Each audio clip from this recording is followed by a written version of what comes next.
Although they were biological sisters, they had different fathers. Her younger sister, the daughter of the Elven King, symbolized light and was the heroine of the story. But she, known as the child of the demonic Duke, was the story's villain, Casimir. With a mother but no father to raise her, she'd lived with her mother in the red light district since she was a child. Originally, her life was filled only with darkness, but at the age of 3, her sister's birth became her only source of light. Her sister was like an angel, illuminating her dark world. Who could have foreseen that at the age of 7, her mother would leave her nothing but a dilapidated house and pass away? To care for her sister, at the tender age of 7, she shouldered the burden of the family, working various jobs. But when she was 8, Harriet fell gravely ill. The only medicine that could save her life was incredibly expensive. To earn the money to save her sister, she took up the sword and became a mercenary, fighting relentlessly against hordes of magical beasts every day. Her swordsmanship reached its peak amidst the carnage. From then on, she was known as the Empire's Calamity. Unexpectedly, after a mission, Casimir slipped and hit her head. She unexpectedly awakened her memories from her past life. She had been an ordinary university student majoring in military science. This was the world of a novel she had once read. The precious little sister she had raised for 15 years was actually the heroine, the Elven King's daughter from the book. And she was the villain who tormented the heroine. This plot was a real headache. How could she ever hurt Harriet? When she woke up, she was in a hospital, unsure of who had brought her there. Suddenly, she sensed a surge of hostility. Turning around, she saw Harriet sitting quietly on a stool, glaring at her. "Oh my goodness, Harriet, what are you doing here?" Panicked, she draped the blanket over her sister. "It's so cold. What if you catch a cold?" Harriet, her cheeks puffed out, retorted, "You're still worried about me? Your sister is lying on the ground, covered in blood, and you're worried about me." Casimir fidgeted with her fingers. "Isn't it because you're frail?" Afraid of worrying her sister, she had never told Harriet about her life as a mercenary. But this time, she had truly frightened Harriet. Harriet angrily threw the blanket to the floor. "Don't you think I worry about you too? Every time you go out, you come back injured. You come back clearly exhausted, but you still try to act strong. Please, sister, care about yourself a little. Didn't I tell you I don't need treatment for my illness?" Casimir was silent for a moment, wiping the tears from Harriet's eyes. Pulling her sister into a tight embrace, she said, "My sweet sister, I must save you." Awakening the memories of her past life was like a knock on the door to happiness, as long as she followed the original story. And in 2 months, Harriet was adopted by Duke Freya. They would be able to cure Harriet's illness, and she would meet those 4 outstanding potential husbands. It was due to an accident that the sisters, who had depended on each other for survival, embarked on different paths. 15-year-old Harriet collapsed on the road and was rescued and adopted by Duke Freya. Not only was her illness cured, but she also became a social superstar. At the same time, she was pursued by 4 outstanding men of the Empire. But as the heroine, she naturally couldn't avoid hardships. Casimir was one part of her sister's trials and also one of the potential future husbands. Her half-sister, Casimir, who lived in the red light district after accidentally learning about her true parentage, abandoned Harriet and sought out her biological father. Although the Duke mercifully acknowledged her, she suffered endless humiliation for being an illegitimate daughter. Her personality gradually became twisted as a result. 11 years later, the sisters reunited. Consumed by jealousy of her sister's grace and charm, she awakened as the villainous woman. This was supposed to be the ending. But now, one of them dotes on her sister, living only to protect her, while the other is obsessed with her sister. "Sister, I won't treat this illness. I only want you to be safe. Don't do such dangerous work anymore." Casimir agreed verbally, but she still intended to continue working as a mercenary. Now aware of the storyline, she needed to make plans early, clearing all obstacles for her sister. She put on the transformation ring she had worn for so long and changed into her mercenary attire as Casimir. She went to meet her client. The man's name was Ale, a renowned high priest. He was one of Harriet's 4 future potential suitors, yet he consistently supported Casimir through commissions. Casimir offered a greeting. "How are you doing, High Priest Ale?" The man frowned. "Didn't I tell you to call me something else?" Casimir hesitated for a moment, then addressed him by his name, Ale Dane. He rested his chin in his hand, looking pleased. "Life in the temple is so boring. I count the days until I see you. Only you can make me happy." Casimir rolled her eyes. The man always said things she didn't understand. Fortunately, it didn't affect their transaction. However, during the exchange, the man casually brushed her fingers. When she didn't react, he smiled innocently. I just want to be closer to Casimir, although she had known him for 2 years. In her eyes, the famous high priest was just a naive fool with a lot of money. Because every transaction, he always insisted on overpaying. A full 1,000 jin. It was just enough to cover 1 dose of her sister's medicine. But the price of magical beasts fluctuated greatly. Casimir couldn't bear to see him being taken advantage of. She had explained the market to him many times, but it had no effect. This time, he had given her 10,000 jin. Even if she risked her life hunting magical beasts, it would take her half a year to earn that much. But Ale seemed unconcerned. This is what Casimir deserves. Although she needed the money, Casimir didn't hesitate to return the excess payment. I'm sorry, I can't accept this. She couldn't take it. It was her teacher's lesson and her personal creed.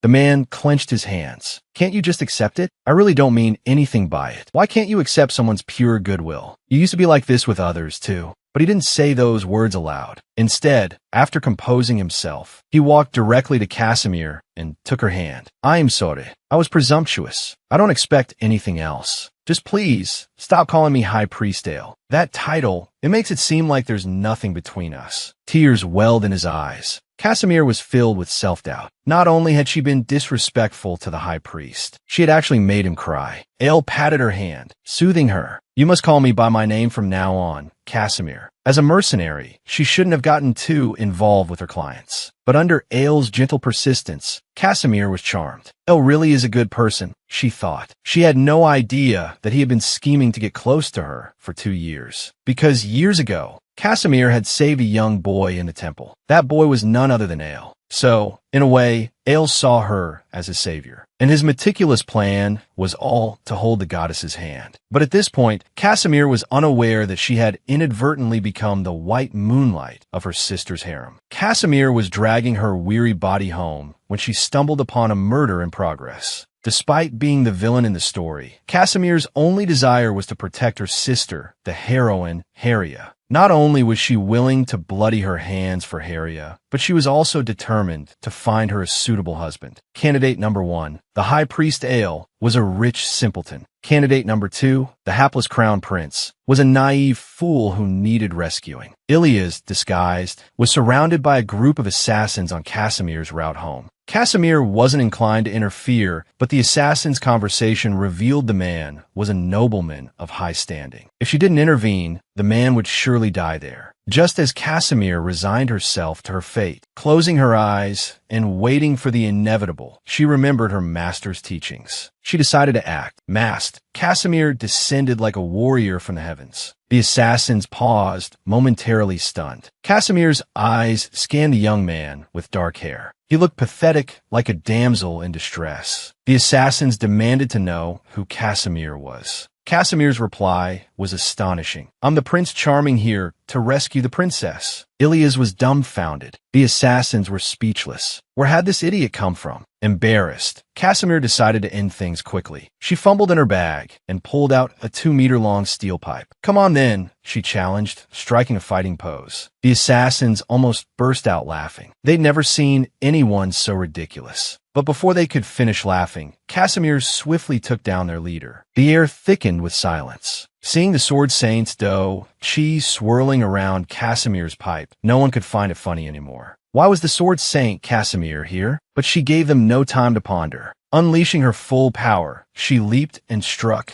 taking down one with each move. A single sweep took out 2 more. The last remaining masked assassin trembled in the wind. Stay back. I'm almost a master swordsman, he blustered, his bravado far exceeding his skill. Casimir knocked him unconscious with a single blow. Ilias asked why she had helped him. Ilias's beauty was almost blinding.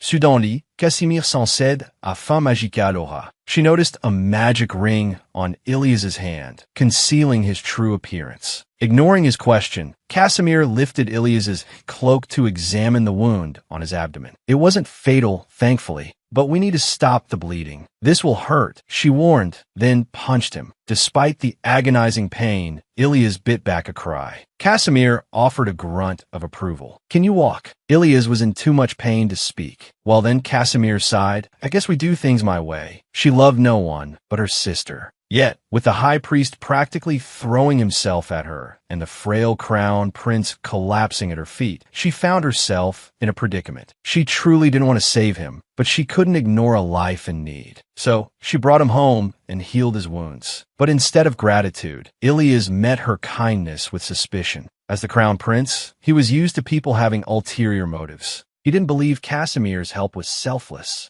But Casimir didn't need his belief. She had already given all her tenderness to her beloved sister. Impatiently, she dressed him, pushed him onto the bed, and forced him to rest. Then she told him, just leave when you're healed. Then you'll believe me. I didn't save you with any ulterior motives. It was simply an act of human kindness. Perhaps men's inherent distrust reminds him of himself. That's why I'm a little more patient with men. Though many are self-absorbed, there are also many like me who can't ignore a life in need. Because life is the most precious thing in the world. So why not be a little bolder? Learn to trust others. No one is an island. Perhaps tonight, the night is especially gentle. Ilias found himself wanting to open up to this unknown woman, to let down his guard after 20-odd years. So, as he was about to leave, he caught her sleeve. He asked her name. Not Casimir, but her real name. She didn't want to tell him. After tonight, they'd never see each other again anyway. I'm shy, she lied. And you? That's not your real name, is it? Despite this, Casimir told him, I'm DD. A palpable awkwardness hung in the air after they both spoke. Neither name sounded remotely real. That night, Casimir rested in a chair outside Ilias's room. Ilias, seemingly fast asleep, suddenly opened his eyes. The person from the streets knelt before him. It was time to leave, but looking at Casimir curled up in the chair, a pang of tenderness unexpectedly struck him. He half knelt, then scooped her up into his arms. The girl was intensely devoted to her sister, Harriet, with no interest in romantic partners. Yet here she was, being carried to bed by a man she'd only just met. He stole a kiss on her hand. Goodbye, Shy. I'll miss you. The next morning, Casimir, who had been feigning sleep, was furious. He must have known I wasn't asleep to be so bold. Whether the man knew or not is unclear, but one thing was certain. If he dared to come any closer, Harriet would attack him with an 8-meter-long sword. After being away all night, Casimir hurried home. The moment she opened the door, Harriet threw herself at her. Sister Shy, you're finally back. Harriet had been so worried when Casimir hadn't come home. Holding her sweet, soft sister, Casimir's heart melted. Then, Harriet suddenly asked, Sister, do you really only love me? Casimir was puzzled. Harriet was more important to her than life itself. Then why don't you take better care of yourself? And why do you keep so many secrets from me? I know I'm spoiled and I like to act cute with you, sister, but you're so important to me. I want to share your burdens. At that moment, Casimir began to question herself. Had her attempts to protect Harriet, like hiding her mercenary life, actually caused her more distress? Was this so-called protection truly what Harriet needed? She gently embraced Harriet.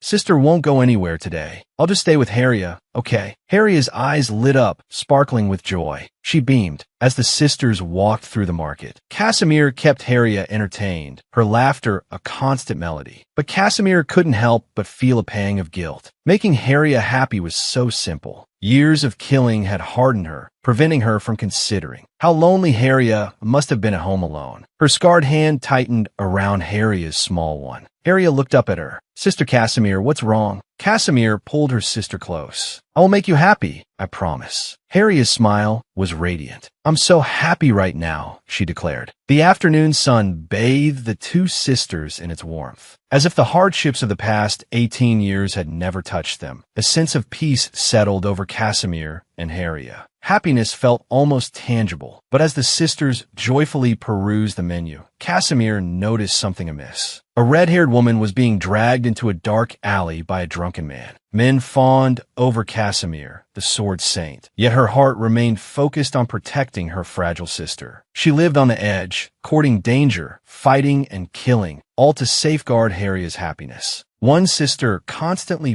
battling in the outside world, the other confined within the walls of their home. Finally, a precious moment of respite, a chance to simply be with Harriet. Yet another call to action, another fight. She couldn't ignore the plight of the red-haired woman being manhandled by the drunkard. Harriet, I'm so sorry. I need to step out for a moment. I'll be right back, Casimir said. Harriet's hand reached out, gently grasping Casimir's arm. A single word from her sister, and Casimir would have stayed. But the word remained unspoken. You really will come back quickly? Harriet asked, her voice laced with concern. You won't get hurt. Of course not. I promise I won't get hurt, Casimir reassured her. Perhaps love wasn't about restraint, but about knowing the other was safe. Harriet released her grip. Casimir rushed out the door, sprinting towards the alley where the red-haired woman had been dragged. Thankfully, she appeared unharmed. Casimir swiftly donned her mercenary persona, Mir, searching for a suitable weapon. Her hand landed on a familiar iron pipe, the same one she'd used to save Ilias. There was no time to find another. The drunkard had pulled a knife, clearly intending to harm the woman. Mir hurled the pipe. It landed with a thud, inches from the drunkard's feet. The man collapsed, paralyzed with fear. Mir appeared behind the woman, offering a curt greeting before retrieving the pipe. This interruption to her time with Harriet had soured her mood considerably. Panic and alcohol fueled the drunkard's rambling. You're a commoner too. Don't you know how nobles treat us? He slurred. That woman bumped into me, called me filthy. Mir glanced back at the woman, seeking confirmation. The noblewoman, flustered, defended herself. That's still no reason to attack me. The drunkard's anger flared. See? He wasn't even going to apologize. They're all the same, these nobles. They deserve to. His words were cut short as Mir slammed him against the wall with a burst of aura. Mir had pieced together the situation. While she didn't condone the noblewoman's behavior, compared to a drunken lout assaulting a woman, the man was clearly in the wrong. No matter how bad one's circumstances, it was no excuse to hurt others. Mir gestured for the woman to leave. She needed to get back to Harriet. Unbeknownst to Mir, the noblewoman was experiencing a sudden rush of infatuation. Was it possible to fall in love with another woman at first sight? The woman had appeared just as she was about to be attacked, saving her from being stabbed. She'd barely managed to introduce herself before succumbing to a wave of emotion and fainting before she could even learn Mir's name. It was only then that Mir realized the full extent of her blunder. The red-haired woman, Giselle Louvet, was the youngest daughter of the esteemed Duke Decker. His family has so much money they could practically eat it. But that's not the main point. The point is, he's always been in love with the male lead of the book, Lena. Later, because of his extreme love for Lena, he ends up hating the female lead, Arya, and becomes the biggest villain in the book, and the catalyst for Llewellyn falling for Lena. Couldn't be this heroic rescue, could it? Just then, a man's voice called out from behind him. So you're the Sword Saint. Watching you fight has been quite inspiring. Could I have a word with you? Casimir panicked, because he just remembered that Rainer Einhalt wasn't just the captain of the Royal Knights, and the man poised to become the next Sword Saint, but also a complete sword fanatic. And what do sword fanatics love most? The Sword Saint, of course. If he admitted to being the Sword Saint, he'd be done for. Thankfully, right now, he was just a sword expert. If things went south, he could just run. He forced himself to calm down, using Llewellyn as a shield. Can't you see I'm busy? Rainer quickly apologized. I just wanted to ask, are you the mercenary king, the Black Scourge, Mir? Good heavens, with this man's eyes glowing? But there was no helping it. Ever since he'd become famous, people were constantly trying to figure out his identity. But his identity was tied to his sister Harriet's safety. Keeping it secret was his top priority. So he narrowed his eyes and asked the man to introduce himself, using the opportunity to change the subject. He gestured toward the rain, saying he would handle the two unconscious figures, hoping to salvage the situation and stick to the protagonist role. He turned to leave, but Rainer asked his name again. What if I said I wasn't Mir? Would you believe me? The man clearly didn't. Casimir, tired of wasting time, admitted his identity. To his surprise, the usually stoic man flushed crimson with excitement. Mir, can you tell me your real name? Casimir eyed him warily. It was strange. This sword fanatic wasn't curious about his swordsmanship, but about him personally. Why are you so curious about me? Because you promised you'd tell me. Casimir realized the man was obsessed with him, but there was a chilling undercurrent of possessiveness in his gaze. And that possessiveness threatened the woman he was sworn to protect, his precious sister. As a mercenary, his true identity was a secret he couldn't afford to have revealed. He wasn't afraid of dying, but he was terrified of his sister being harmed. And now, this man had discovered it. I'll ask you one last time. Who are you?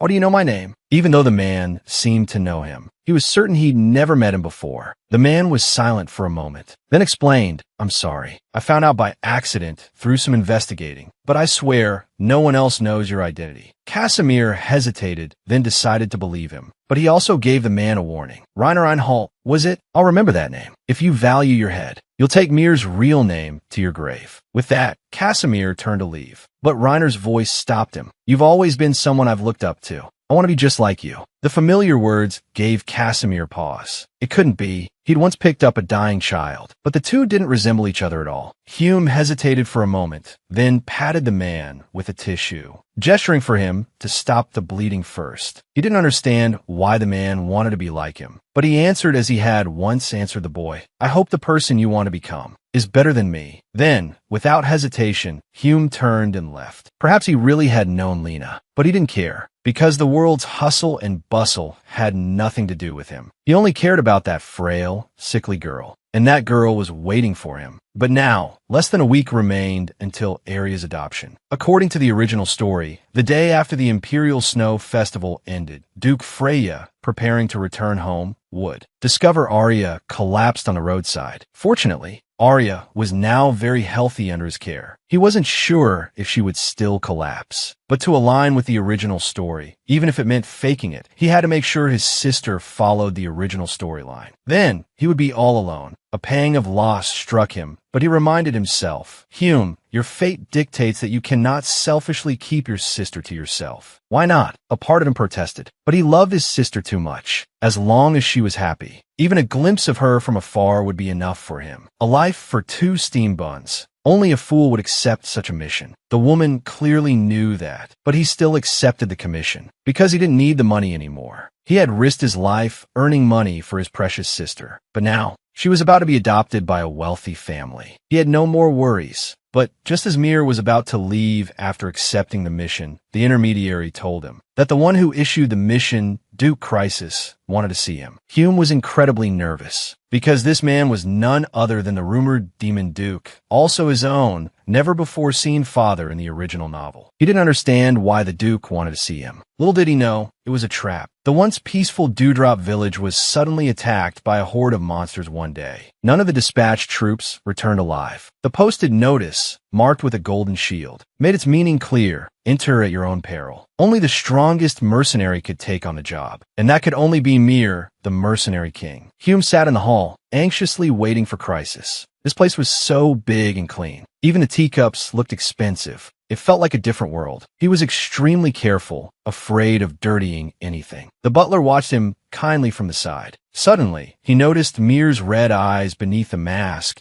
and asked if his ancestors had any Crisis blood, because red eyes were a unique mark of the Crisis descendants. But Elite. He didn't want to be associated with the Duke, because in the original story, the Demon Duke didn't like his illegitimate child. Even if he acknowledged him, he would allow others to mock and ostracize him, ultimately leading to his twisted, blackened personality. Just then, he felt a stir in his heart. Crisis, the Duke, with the same black hair and red eyes as Mir, slowly approached. Hume quickly put down his luggage. Then, the two sat alone in the hall. Just as Mir nervously considered fleeing, Crisis slowly spoke. Your eyes are beautiful. You needn't be nervous. I was simply curious and wanted to meet you. Mir only wanted to know his reason for giving him this mission. His father was the high and mighty Duke, yet Hume lived a life worse than a dog's. Father and son finally met, but before they could even acknowledge each other, his own father treated him like a fool, saddling him with a high-risk S-rank mission.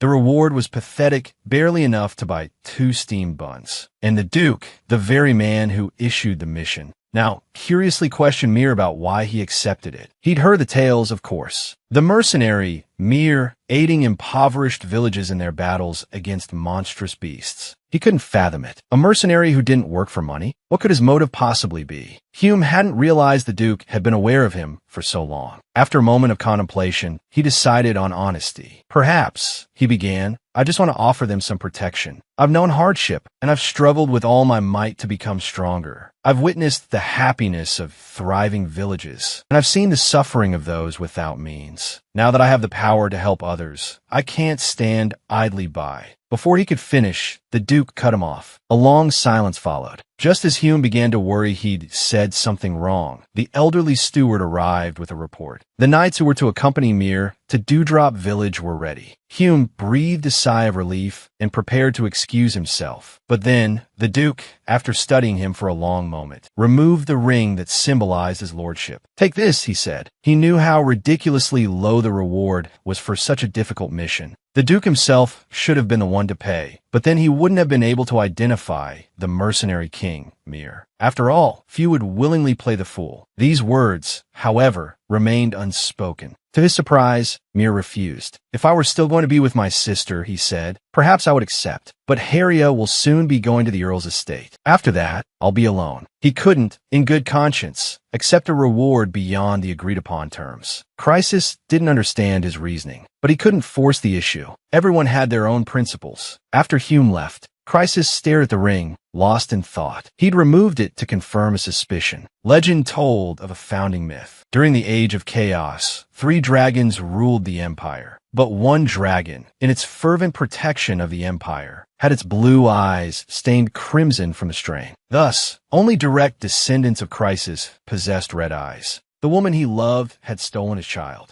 He'd searched for them both for 18 years without a single trace, until he saw her, the girl with the same crimson eyes. He'd never met such an intriguing little creature. Despite her obvious poverty, she still treated others with kindness. She was clearly not one of his kind. Yet, he found her inexplicably endearing. He decided then, whether or not she was the one he sought, he would find a way to keep her close. Meanwhile, Hume, unaware of his father's newfound interest, was preparing to depart with the knights for Dewdrop Village to hunt the beast. But before he could leave, the lead knight told him to wait. An exceptionally powerful spirit mage would be joining them. Hume's expression turned serious. When he thought of powerful spirit mages, only one person came to mind. The one who, in the original story, turned spirit magic into a synonym for terror. The 5th male lead, Regret, his half-brother, and the person Mir least wanted to see, because that guy was a lunatic. He had a morbid obsession with his younger sister, Arya. Whenever he appeared, a romance story could turn into a horror novel, and as if summoned by fear itself, a sudden thunderclap exploded from nowhere. When the dust settled, the red-eyed, black-haired Kale sauntered forward. As Hume gaped, Kale walked right up to him. You're the mercenary king, Mir? You're so small. What did you eat growing up? Hume, speechless for a moment, managed a polite chuckle. To think you'd be concerned about someone like me, young master. You truly are kind. Kale stared blankly for a moment, then blushed crimson, before clapping Hume on the shoulder. You're blocking the beggar. Unprepared for the touch, Mir was momentarily stunned. Strange, why does he feel so light? A nearby soldier helpfully explained, that's a blessing spell. The young master has admired Mir for a long time. He usually doesn't use it on people, does he? Hume's forced smile faltered. Admires me? You're joking.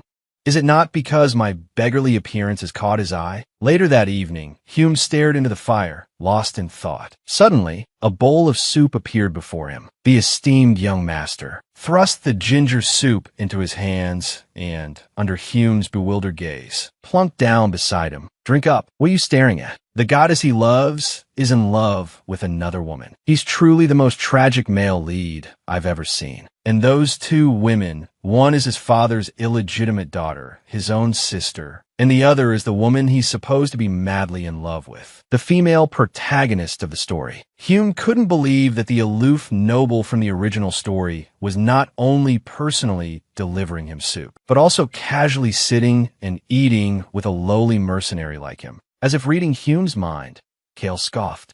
I don't know what you think of me, but I'm not the type to abandon my companions and enjoy myself alone. Hume remained silent, stirring his soup. Kale was truly different from his portrayal in the original story. Seeing Hume's silence, Kale grew irritated. Why don't you quit being a mercenary and become a scholar? Then you can spend all day thinking. Hume sighed. Are you bored, your lordship? Then I'll chat with you. The haughty Kale puffed out his cheeks. Don't treat me like a child. But his curiosity won out. Why did you become a mercenary? And how did you become a hero? Hume thought like father, like son. He'd been asked the same question by Crisis. For the money, of course. But Kale clearly didn't buy it. Someone motivated solely by money could never become a hero. And they certainly wouldn't accept this. Practically unpaid, high-risk mission. Hume smiled. I never intended to be a hero. I just don't want to see people lose their loved ones. Because I also deeply love someone. Arya, my precious little sister. But she's very ill. I live every day in fear of losing her. I know the pain of losing someone you love. It's a profound despair. A despair so deep, you wish you'd never loved them at all. And those killed by monsters, they were loved by someone too. So even if it's just a small contribution, I want to help others avoid that pain. In that moment, the 19-year-old boy felt no jealousy, only curiosity and envy. To have someone you deeply love, what must a life like that be? How happy must one be to be loved by such a person? That night, under the clear, starlit sky, the siblings, separated for 18 years, slowly drew closer. And the next day, they finally arrived at Dewdrop Village. Villagers crowded the entrance, waiting to greet them. The knights were horrified by the sight of the monster-ravaged village and the villagers groaning in pain across the land. Mir produced his golden shield and introduced himself. The elderly village chief clasped Mir's hand tightly, sobbing uncontrollably. Hume softly reassured him, "Please, don't worry. I won't let anyone else get hurt. Please tell me what the situation is now." The young lord, sheltered from the harsh realities of the world, had chased his beloved goddess thousands of miles. Arriving at this monster-infested battlefield, he'd envisioned a romantic rendezvous with his goddess. But instead of the idyllic scene he'd imagined, he found only monster-ravaged villages. Everywhere he looked, villagers groaned in pain. The war was so cruel that even sick children were left to die. This reality struck a chord with the man who, in the original story, would unleash chaos whenever he couldn't have the woman he loved. A heavy feeling settled in his chest. When Hume entered the house, he saw Kale standing quietly by the window, an indescribable sadness etched on his face. I didn't realize it was this bad. If I had known sooner.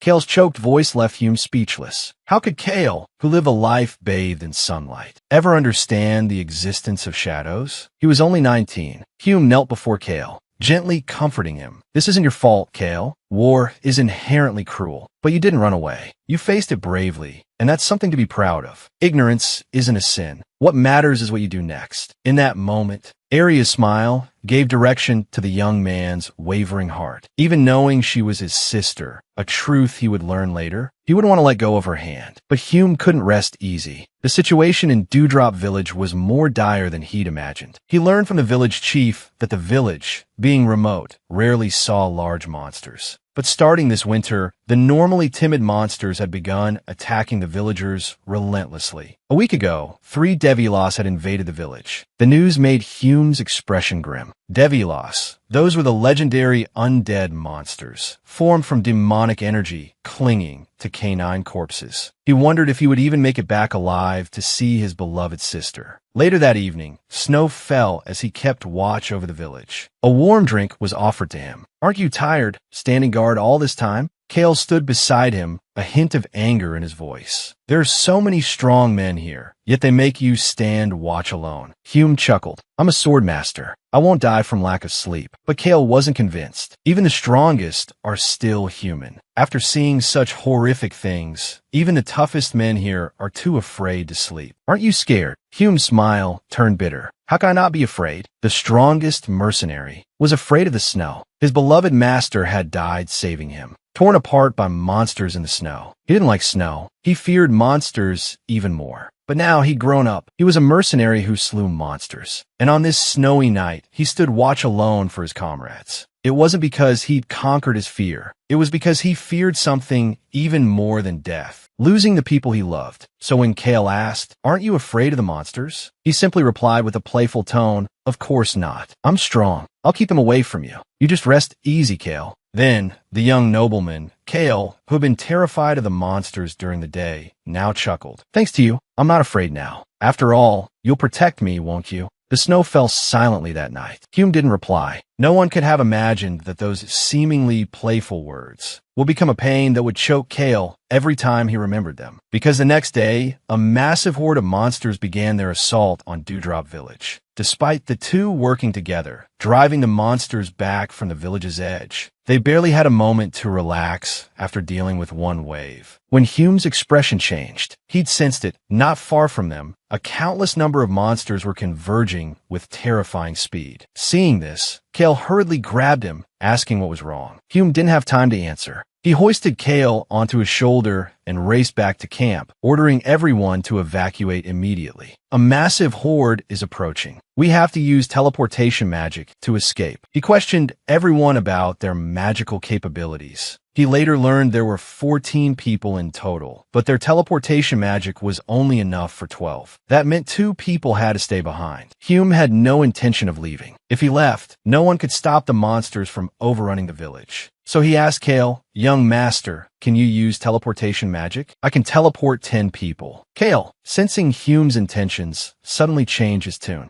I never learned teleportation magic. I can stay with you, Hume." Hume understood instantly. He gritted his teeth. Absolutely not. He finally understood the meaning of blood being thicker than water. For this brother, he'd only known for 2 days. Cale didn't want him to get hurt. "Young master, you must live," Hume declared, punching Cale in the stomach, knocking him unconscious. Cale, struggling awake, angrily threatened, "If you dare go, I swear." Hume smiled. "Then wait for me to come back alive." He'd promised his sister, Arya, he'd return home after killing the monsters. But this time, he was going to break that promise. Facing the onslaught of countless monsters, he was giving the chance of survival to others. He might not make it back alive. Hume fought from day into night. He was on the verge of collapse. They say that in the face of death, you think of what matters most. He believed it now. He longed to see Arya one last time. Just as the monsters were about to tear him apart, a powerful defensive spell shielded him.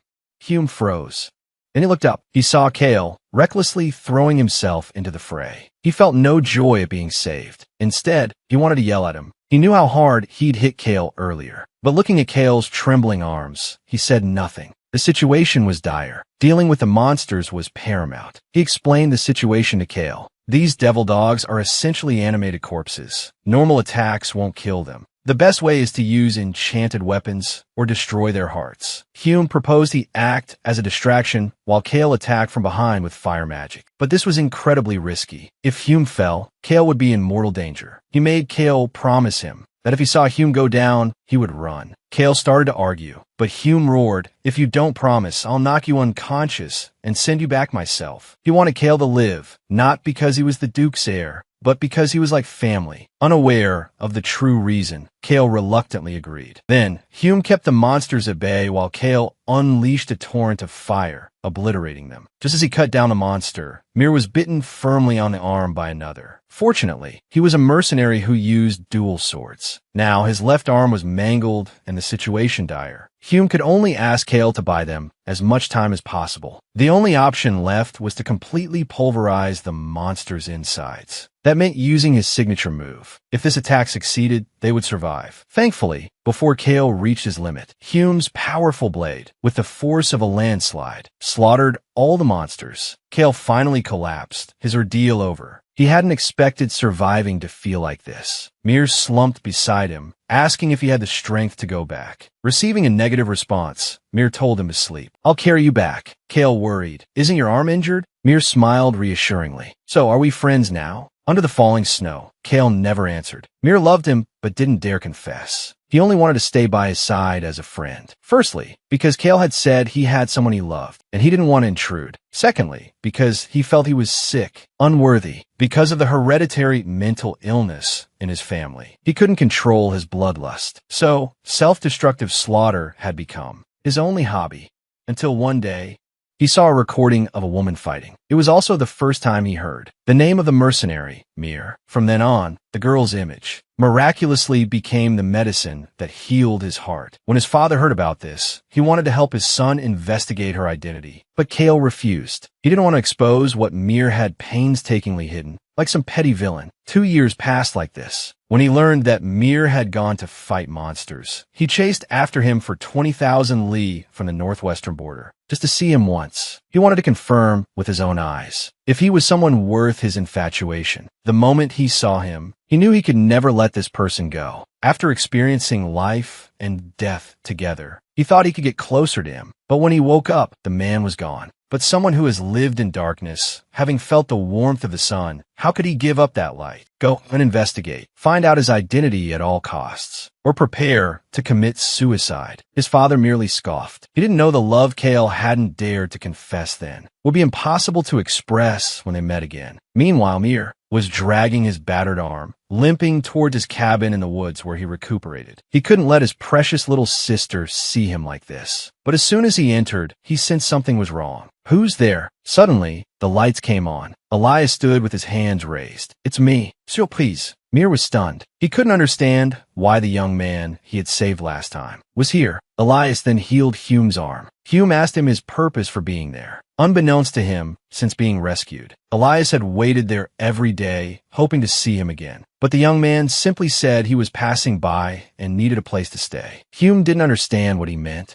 but with the weather outside, he couldn't bring himself to turn him away. Elias had to stay here for the time being. He told Mir he called him Daddy last time, so he wasn't curious about his identity anymore. Mir, however, said it wasn't necessary. Anyone could tell he was a nobleman, while he, Mir, was just a commoner. Even if he knew, they wouldn't even have the chance to sit together. He casually brushed aside the man's hair, realizing he was using magic to conceal his appearance again. But it didn't matter. He might as well just think of him as Daddy and himself as Baby. Unexpectedly, this gesture, coupled with the inability to see his beloved goddess, would drive the man to lose his mind and go on a killing spree. If he couldn't find any news of her, then everyone might as well die. But he didn't know that his goddess was not only cuddling with another man, but they were also sleeping together. The girl, unintentionally brushing the boy's hair aside, stirred the already burgeoning emotions in the young man's heart. Elias pressed Mir's weathered hand tightly against his face, feeling like he was going crazy. Ever since Mir saved him, he missed him when he was gone and felt like he couldn't grasp him when he was present. He felt a little wronged. You really do have the ability to make people strange, he said. Mir didn't understand what he meant, wondering what nonsense he was talking about. The boy lowered his eyes, stubbornly refusing to speak. The wind and snow outside grew heavier. Hume, having taken the healing medicine, felt drowsy, like he was drunk. Looking at Mir lying on the bed, the young man's face flushed crimson. Hume, dizzy and lightheaded, completely oblivious to the impropriety, kept inviting him to come to bed. After all, there was only one bed in the cabin. The young man's blush spread all the way down his neck. Are you actually crazy? He thought. The medicine, combined with nervous tension and a long-deprived need for sleep, made it impossible for Hume to control his actions. He continued to mutter incoherently. The young man, flustered, felt his heart pounding in his chest. After extinguishing the lamp, Elias sat fuming on the edge of the bed. Mir's apparent indifference both embarrassed and annoyed him. The drowsy Hume urged him to sleep, but a few minutes later, Elias was still sitting there, sulking. Exasperated, Hume pulled him onto the bed. If you don't sleep now, I'll put you to sleep permanently. Before he could finish speaking, Hume fell fast asleep on the bed, feeling the warm breath on his neck. The young man's heart pounded like a drum. He knew it was the medicine, but looking at Hume clinging to him like a koala, the young man, his heart already aflutter, found sleep impossible. And when he woke up the next day and saw the boy clinging tightly to him, Hume felt his blood rush to his head, wanting to bang his head against the wall. Later, he rushed to see his beloved sister. Hearing him, his sister excitedly came to greet him. But seeing his injuries, her expression changed dramatically. Alia, however, didn't say anything. She just hugged Mir tightly. It was enough that he had returned safely. She didn't want him to know. He pretended not to notice, as always. He squeezed his sister's hand. Dinner's ready. Let's eat. But in contrast to their peaceful scene, the outside world was already in an uproar, because Alia had suddenly discovered a missing person notice in the newspaper. The youngest daughter of the esteemed Duke Kale was looking for a knight wearing a black mask. According to the description, the knight bore a striking resemblance to the Black Calamity, Mir. Hearing this news, Hume choked on his food, spraying it out. Alia glanced at her sister and continued reading the newspaper description. Last week, Rosalind had encountered bandits while out and about and had been saved by the night. But coincidentally, it happened at the same time and place that the sisters had been shopping. Hume wiped the sweat from his brow. Is that so? It's quite a coincidence, Hume mused. Alia said it was a newspaper, so it must be, but I've always felt that Alia is a bit too kind, almost foolish. This ambiguous smile sent a shiver of unease down Hume's spine. He couldn't tell if his sister knew something. Afterwards, the two sat around the fireplace, Alia reading a book and Mir looking at the newspaper. Suddenly, news of the prince's ascension to the throne caught Mir's attention. This was because the person was none other than one of the 4 candidates for Kale's hand in marriage in the original story, Lyatara. He was the monarch of the Atara kingdom, an allied nation of the empire. The Atara kingdom was renowned for its gems and military prowess, until the arrival of this, the youngest and most capable monarch in history. Although he had been ruthless in his ascent to the throne, he was a complete sweetheart to Alia. A man like this was exactly the kind of husband Hume envisioned for his sister. Yet, an image flickered in his mind of a white-haired youth smiling and calling him shy sister. He told himself he must be overthinking.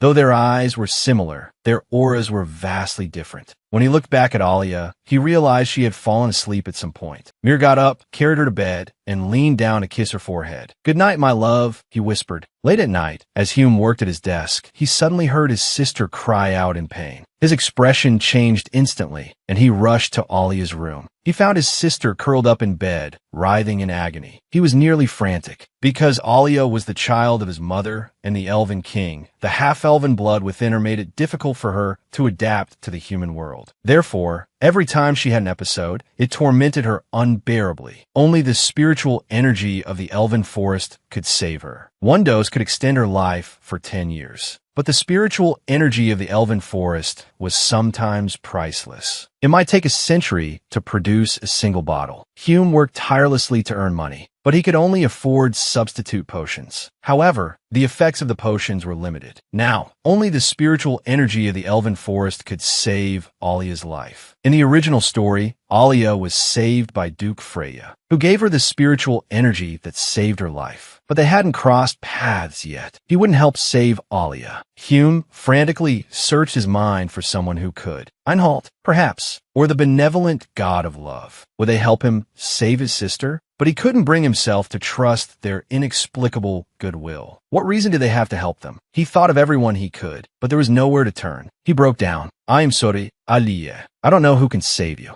Suddenly, his eyes widened. "No, there's one more person. Duke Chrysis, my father. He has a reason to help me, even if he uses my resemblance to his daughter, even if it's despicable. But as long as it saves Alia, I'm willing to pay any price. Alia, just hold on a little longer." He held his sister tightly and walked step by step towards the Duke's mansion. The figure emerging from the darkness immediately alerted the guards. When they saw Mir's face, they were startled. "Master Mir, what brings you here?" He held his sword out. "Move aside. I need to see the Duke." Sensing his desperation, the guards hesitated. "It's too late tonight. Come back tomorrow." "There's no time." Hume was near the breaking point. "I have to see him now." Just then, Alia began to cough violently in his arms. He gritted his teeth and decided to force his way in. A guard pointed out a shortcut, but he didn't care, holding his sister tightly in his arms, enduring the pain that felt like a storm of blades. He bore it all, pushing through the ranks of guards, racing with his sister all the way to the Duke's gates. He pounded frantically on the iron, begging, "Please, open the door." The steward, arriving in a flurry, watched Hume literally beat the gates to pieces. Like a cornered animal, Hume pleaded, "Please, let me see the Duke. My sister is gravely ill. She's fading fast."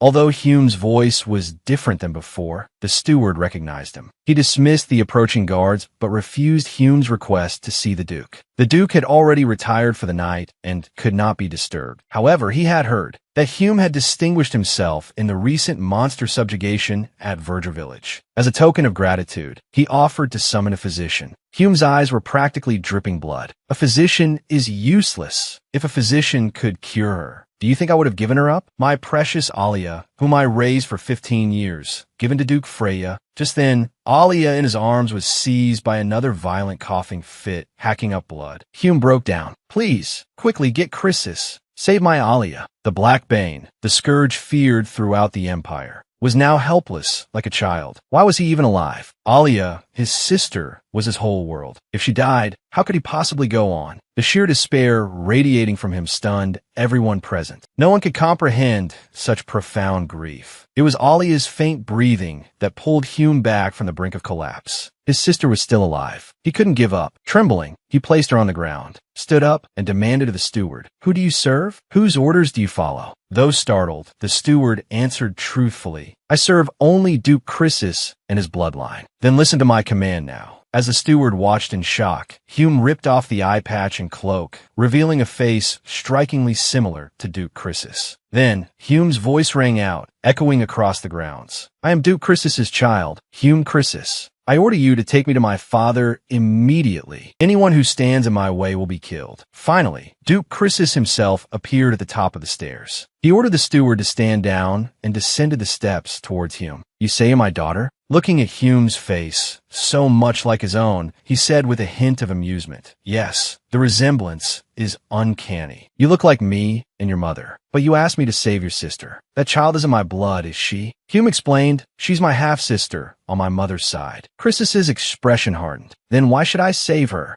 If his sister died, Hume would die with her.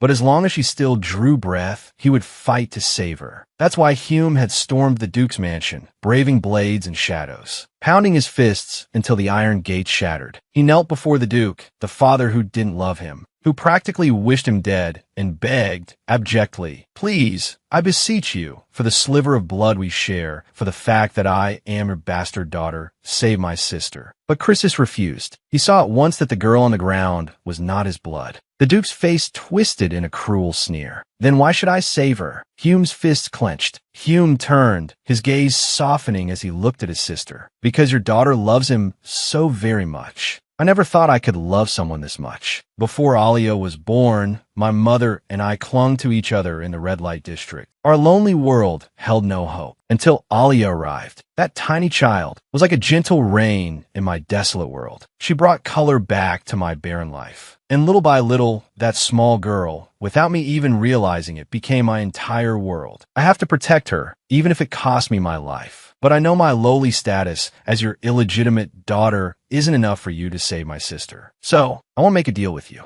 Chrysis crossed his arms, a gesture that suggested he wasn't interested in any deals. Hume picked up the sword from the floor. The black Dookie, the energy of a sword saint, swirled around him like a whirlwind. He plunged the sword into the ground. Kneeling on one knee, Hume declared, "I swear on my life, I am a sword saint. I've lived my life by the sword. If you agree to save my sister, I will become a loyal sword in the service of your house." The unwavering determination in Hume's eyes gave Chrysis pause. But just then, Alia was seized by another violent coughing fit. Hume rushed to her side. "She coughed up blood just now. If she keeps coughing like this, she won't last. Her body is almost ice cold." Hume was on the verge of collapse. "Please, I beg you, if you'll just take me into your service. I swear I'll be your most valuable asset. My swordsmanship was honed in countless battles against magical beasts. I know their habits inside and out. With a single command from you, I'll charge to the front lines and face the enemy with my own flesh and blood." Chrysis's body trembled almost imperceptibly, with her own flesh and blood. Hume's head slammed against the cold floor. Again and again, the impact reverberated, not just against the stone, but against the hearts of everyone present. "If you'll just save Alia, I'll do anything. If you want me to be a dog, I'll crawl on the ground. If you want me dead, I'll draw my sword and end it myself. I don't even ask to be your daughter. Just please, I beg you, save my Alia." In that moment, everyone held their breath, stunned into silence. What depth of love could drive someone to willingly surrender their life, to abandon even the most basic human dignity? Chrysis walked, step by deliberate step, towards the trembling girl. "Get up, Hume." Hume stared at the man's hand. "My daughter doesn't kneel to anyone. Not even the emperor can make you bow." He then lifted Alia into his arms and handed her to the steward. Hume started to explain Alia's illness, but Chrysis cut her off. "Half-elven blood, isn't it?" He'd seen it the moment he laid eyes on her. "I know she needs spiritual energy. The man gently stroked Hume's head. Your name is Hume, isn't it? Hume Chrysis. Don't worry. I'll save your sister. Hume couldn't understand. Why would someone so noble claim her? Someone so lowly as his daughter. Head bowed, she wept silently. He was her biological father, yes, but he was also the one who had risen to power by stepping on his father's corpse. The demon duke, whose name struck fear into the hearts of the entire empire. How could she, a lowly bastard, dare to hope he would acknowledge their blood tie? That he would show even a flicker of familial affection? But she never expected that the demon everyone spoke of would extend a hand to her with such gentleness, not only offering to save her sister's life, but telling her, my daughter is precious. She doesn't bow to anyone. She didn't understand. Lowly as she was, with nothing but her sister in the world, why would such a noble man want to be her father? And without asking for anything in return, offer a glimmer of hope in her crumbling world. Chrysis's heart was a whirlwind of conflicting emotions. How would he tell her? That he had searched for her for 18 long years? In truth, Chrysis knew better than anyone the icy depths of his own heart. The former duke had never treated him as a son, and he, in turn, had never seen the man as a father. When the man, with a sneer on his lips, had commanded him to kill him, his sword had fallen without a flicker of hesitation. Though he seemed to possess everything, in reality, he had nothing but a cruel moniker. He didn't understand love, nor did he need it. Even after Kyle's birth, he hadn't dared to hope he could be a good father. Then he met her. Even on the brink of despair, she had clung fiercely to the things she loved, willing to sacrifice everything for them. The sheer force of her spirit had shaken him to his core. For the first time, the demon within him yearned for connection. But in the end, she chose to leave. He had abandoned all hope of love. Then, suddenly, one day, his daughter appeared before him, before this hardened, weary Chrysis. She breathed life back into his decaying soul. Looking into the girl's resolute gaze, so like her mother's, the notoriously cold-blooded man's eyes softened with tenderness. Perhaps you won't believe this, he said, but I've been waiting for you. Beyond the fact that you are my daughter, I genuinely care for you. That is why I acknowledge you as my own. I will tell you everything in time. Meanwhile, Alia, having received the spirit energy in time, was no longer in mortal danger. The physician assured Hume that with a week of rest, she would make a full recovery. In that moment, Hume, the revered sword saint, all but stumbled towards her sister, pressing Alia's hand to her forehead, tears streaming down her face. Sometimes, what comes with finding something lost is not just relief, but a profound fear. She had almost lost her precious sister, her beloved Alia of 15 years. Chrysis watched the sisters in silence. He quietly instructed the servants to prepare the room next to his own, ordering a bath to be drawn in advance. Once Hume had calmed, he brought a servant before her. Greetings, Mississippi. My name is Maria. It's a pleasure to meet you. Hume immediately bowed, murmuring, thank you. I look forward to your assistance. Both stood frozen for a moment. Seeing this, Maria quickly dropped to one knee. I am your servant. Please, there's no need for such formality. Chrysis, observing Hume's evident discomfort, intervened. You're not a guest here. This is your home. He sighed, adding gently, it will take some time to adjust. Your room is next to mine. You can come to me anytime. After Chrysis left, Maria, sensing Hume's unease, offered reassurance. I understand this must feel overwhelming, but please believe me, a father's love for his child is the most natural thing in the world. Hume couldn't find the words to describe the emotions swirling within her. She and her sister had teetered on the edge of survival for 18 years, cultivating a strength she had believed impenetrable. Now, someone was concerned for her well-being. Hume didn't yet know that she wouldn't just have a father, but a brother who would fiercely protect her. His daughter had finally returned home, and the old father's first act was to offer her a suite of rooms. But upon seeing her new quarters, she froze. The opulent room boasted not only a 30-meter wide bed, but a private sitting room. Even the bathroom was extravagant, resembling a swimming pool. She had been used to drafty thatched huts and a narrow, hard bed. This place in its lavishness felt like paradise. It was so beautiful, it felt like a dream. When a servant offered to help her change, Hume refused, startled. Maria assumed it was shyness, a reluctance to be assisted. She didn't realize, except for the time she was injured, Hume couldn't ask her father for healing. Otherwise, she never dared to remove her clothes in front of others, afraid her scars would frighten them. As her clothes slowly slipped away, revealing a back almost entirely covered in scars, even Maria, a woman who had seen much of the world, couldn't suppress a gasp. Hume, flustered, apologized profusely. She wanted to dress and leave immediately, but Maria quickly caught her hand. Maria explained that she wasn't frightened, but heartbroken. What kind of life had this 18-year-old girl lived to bear such deep scars? How much pain she must have endured. Maria's warm words caused a deep ache in Hume's chest. Still, Hume smiled and reassured the woman. It's all right. These scars are nothing to me. At her words, tears welled up in Maria's eyes. There was no such thing as a scar that was nothing.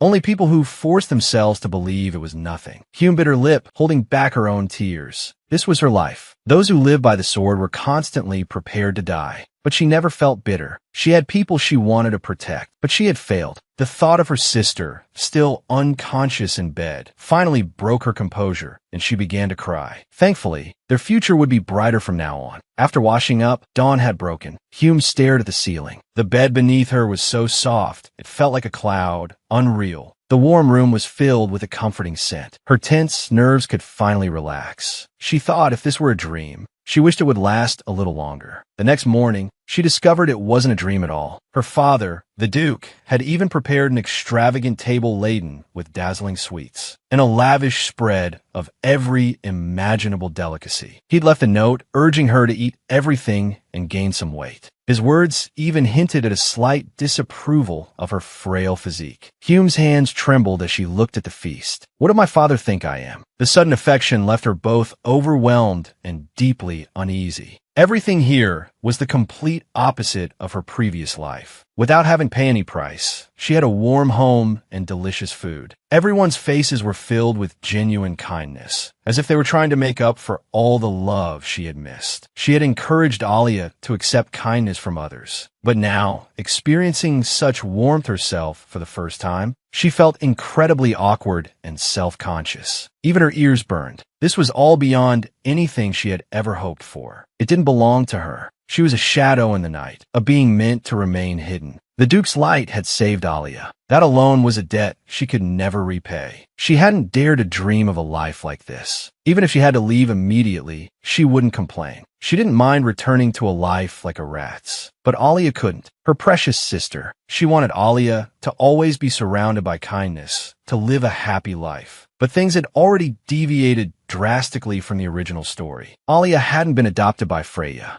Could she dare to hope that Duke Chrysis would adopt her? She believed her darling sister was loved by everyone. Chrysis would surely adore her, and Chrysis' status was far higher than Freya's. That meant Alia would be truly happy. Lost in thought, a delicate fragrance suddenly reached her nose. Looking up, she saw a splash of vibrant color amidst the icy landscape. He looked up. Thousands of plum blossoms bloomed defiantly amidst the white snow, a sight of breathtaking beauty he had never witnessed before. Finding himself alone, a playful impulse stirred within him. With a leap, he sprang onto a branch. The surrounding scenery unfolded beneath him. The vast courtyard, seemingly glazed with ice and snow, was a breathtaking spectacle that held him captive. A gentle breeze stirred Hume's dark hair. The contrast of red plum blossoms against the white snow, with Hume framed within it, created a picturesque scene that captivated the observer below. Hume suddenly remembered how much she loved climbing trees as a child, often ending up hanging upside down. Since no one was around, she decided to try it again. Lifting her legs slightly, she spun her body around. Her dark hair danced in the air with the falling petals. Her joyous laughter echoed through the plum grove. For the first time in 18 years, she felt this carefree and relaxed. It was as if she had escaped the noise of the world. Only the fragrance of blossoms surrounded her, and the playful snowflakes tickled her nose. Suddenly, a figure appeared, freezing the smile on her face. Kyle, dressed in red, stood watching her with a raised eyebrow. Startled, Hume lost her footing and fell from the tree. But instead of the expected pain, she landed in Kyle's strong embrace. His warm eyes looked down at her, leaving Hume utterly speechless. He asked her what she was doing there, having heard she wasn't due back until later that evening. Her flustered appearance made him laugh. After hearing that the mercenary king, Hume, was his sister, he couldn't focus on work. He rushed back to the estate almost immediately, although they shared a life-altering experience. Hume, familiar with the original storyline, knew that Kyle had hated her. Even if the current plot was different, she assumed this aspect wouldn't change. With that thought, she quickly jumped out of Kyle's arms, failing to notice the look of disappointment on his face and the hand he slowly lowered. His voice was low and tinged with sadness. "Have I done something to make you dislike me?" Hume didn't understand why he would ask such a thing. Kyle's voice dropped further. "During the last monster invasion, I didn't listen to you and snuck out. I wasn't even able to help. Is that why you left without even saying goodbye?" The moment he learned Hume was his half-sister, he rushed home without a moment's hesitation. "But you won't even call me brother," he said, his eyes filled with hurt. "Are you sure you don't hate me?" He started to sob, which completely panicked Hume. "I absolutely don't hate you," she insisted. "I'm really happy to have a brother like you. I'm just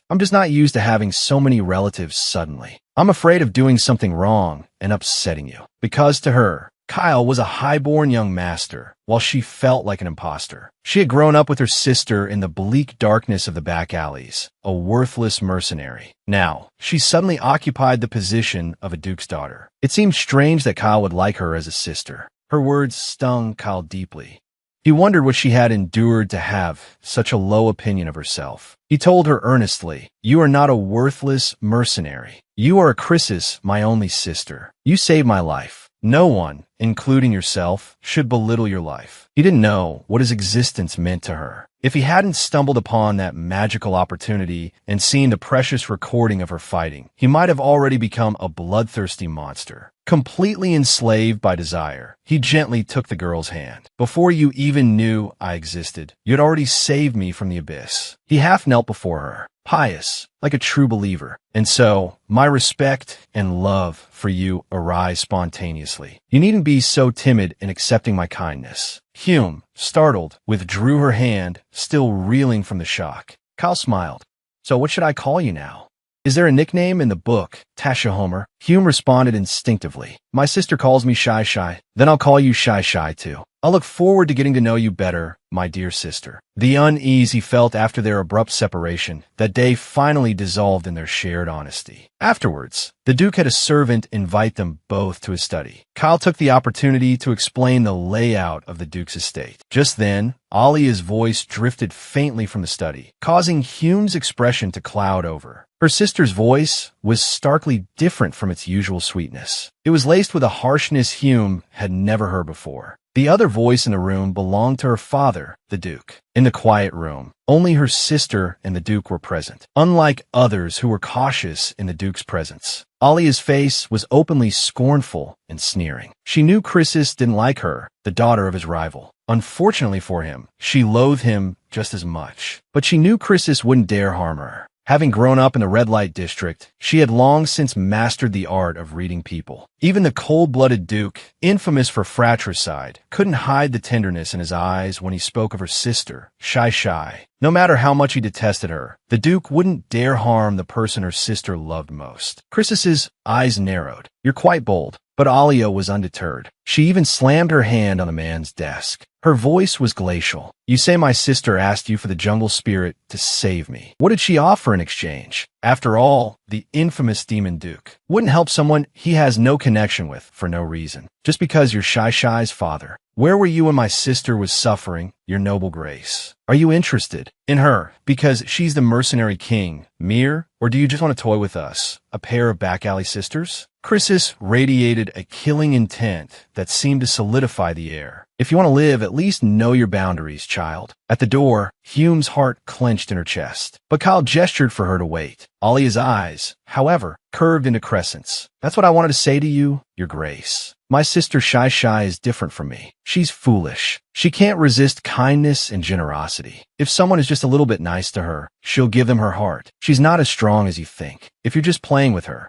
and abandon her in the end, she'll be heartbroken." In that moment, Hume felt as if her heart had been squeezed. The sister she had always thought she needed to protect was somehow secretly protecting her too. Inside, Alia dipped into a curtsy. "Technically, I shouldn't be so aggressive with my savior. but my sister's well-being is more important to me than my own safety. If you don't intend to see this through, don't be too kind to her. I hope you understand. If you hurt my sister, I will sell my soul to the devil and kill you." The air hung heavy and silent, thick with the weight of her words. Kyle was taken aback by such audacious courage. Hume's lips trembled, and then he softly called out his sister's name. His eyes softened as he looked at his precious sister. The moment Alia saw Hume, her sharp barbs and bared fangs retreated. She softened, her vulnerability exposed, and she rushed into Hume's arms, seeking comfort and affection. Hume smiled, stroking Alia's hair, asking her to wait patiently. Then he walked directly to the Duke, bowed deeply, and apologized, begging him to forgive Alia's outburst. Alia watched aghast. The Duke rose smoothly. "No need for apologies," he said. "As Alia said, if I didn't intend to take responsibility, I wouldn't have offered kindness in the first place. So, Alia and Hume, both of you will be my daughters. I will take responsibility for you both." With a single word, "father," the girls could have wealth beyond measure. But Alia saw it as a disgrace. He had stolen her beloved sister. Calling him father felt like enabling a thief. But for Hume's happiness, when the Duke asked if she would be his daughter, Alia clung to Hume's arm, willing to endure humiliation. But she still issued a warning. "My only family will always be shy." Hume broke out in a cold sweat at her words. The Duke crossed his arms, speechless. "You're a difficult one. You should praise my bravery." He sighed, resigned.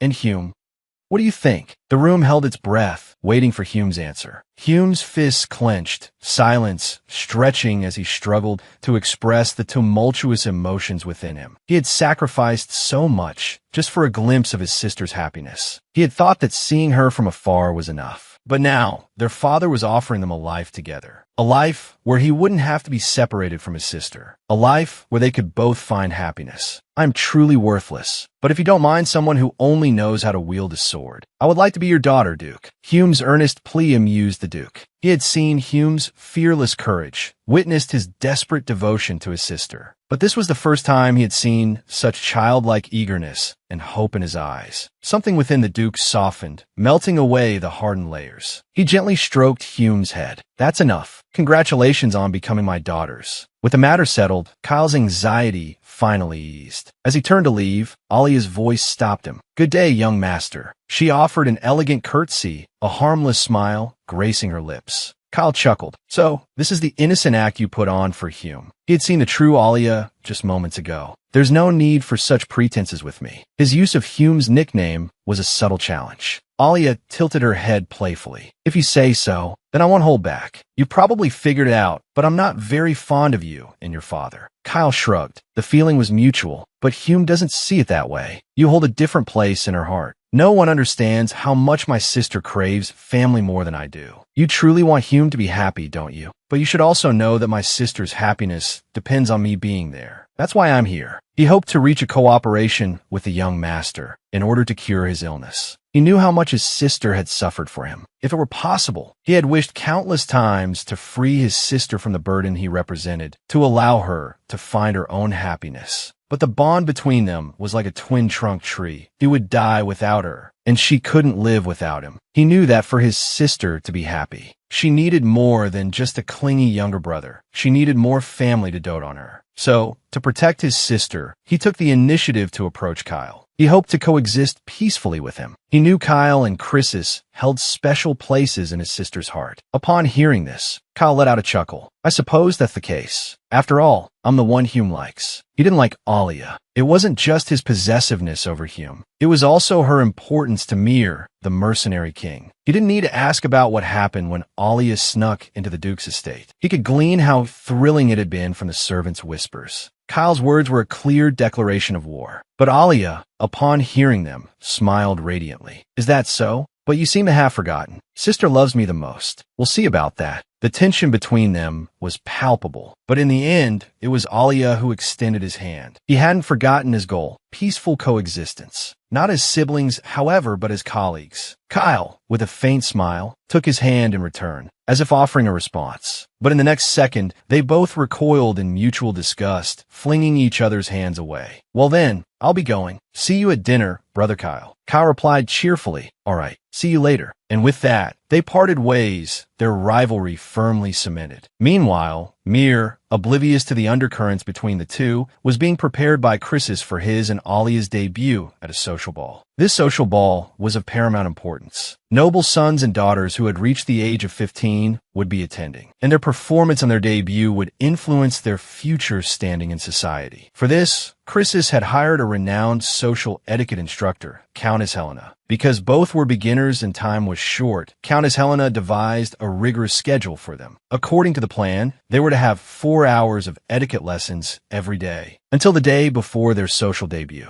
The lessons, originally scheduled for 6 days, were unexpectedly completed in just 2 hours. The man, a bachelor for 18 years, suddenly found himself with 2 blossoming daughters overnight. His elder daughter was the fearsome first sword saint, and his younger daughter, the future reigning flower of high society. Yet these 2 exceptional girls managed to astound their etiquette instructor to the point of dropping to her knees. Countess Helena had heard whispers about the 2 newly appointed daughters of the Duke. She'd heard they had grown up in the slums and were essentially clueless about noble etiquette. Duke Chrysis's intentions were clear. He wanted to use the Empire's snowflake ball in 6 days as an opportunity to introduce his daughters to all the nobles and royalty. He had anticipated a tight schedule. The lessons, originally planned for 6 days, were unexpectedly concluded within 2 hours. Their intelligence left their teacher humbled. Young Alia's perfect curtsy, elegant as a swan, every gesture and smile as if she were a born noble. And Mir, the worst student, the one who never paid attention in class, surprised Countess Helena. She hadn't expected him to master the ballroom dance after only 1 viewing. The teacher was full of praise for her 2 gifted students. Although their performance was impeccable, the Countess couldn't ignore their humble origins. She worried that someone at the ball might use their background against them. So, as a precaution, she decided they should practice their conversational skills. 2 hours later, the Countess was defeated. She hadn't anticipated the fierce protectiveness of the 2 young women. She asked Mir how he would respond if someone insulted Alia. Mir, throwing off his gloves in a fit of pique,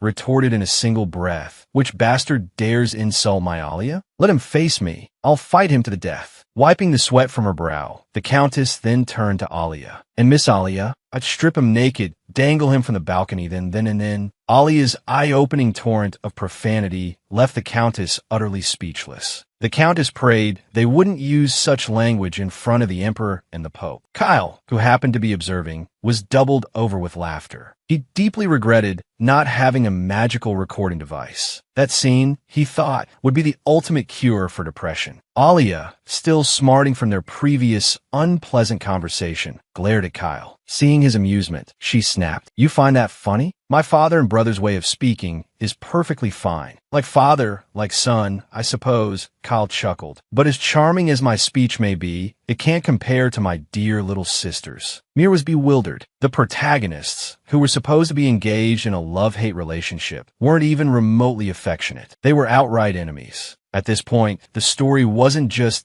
deviating from the original, it was completely obliterating it. But it didn't matter, as long as everyone was happy. And they would be, wouldn't they? Tears welled in Mir's eyes as he looked at Hume, dressed so elegantly for the first time in years. He had told Hume countless times not to wear only black, to try other colors, to try different hairstyles besides a ponytail. He'd said it over and over again.